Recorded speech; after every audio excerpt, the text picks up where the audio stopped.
السلام عليكم. حنا دابا في مخيم الكشفيه الحسنيه ما بين فرع طنطان وفرع الرباط.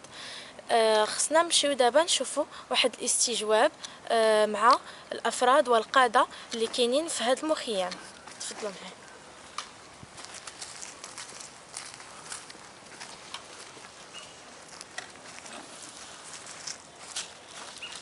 الكشفيه الحسنيه.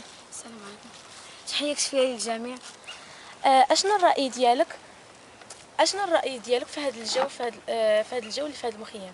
يعني الجو زوين، يعني كيبان لي واحد الانسجام بين الكشفية الحسنية الرباط والكشفية الحسنية طنطان.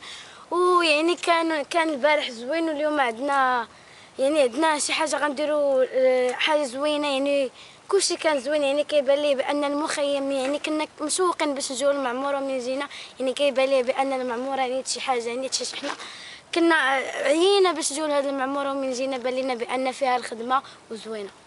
تقدري تذكري لنا الانشطه اللي كديروا هنايا؟ يعني البارح درنا السهرة، وعندنا دابا اليوم غنقادو النار وغنديرو لي زانديا وداكشي. غتكون اليوم عندنا حصة زوينة. نديرو دابا نار المخيم وغتكون عندنا وغادي يكون دابا غتكون عندنا حصة زوينة. ويعني نقدر نقول لك تفسري ليا اشنو هادشي اللي كتعملي فيه؟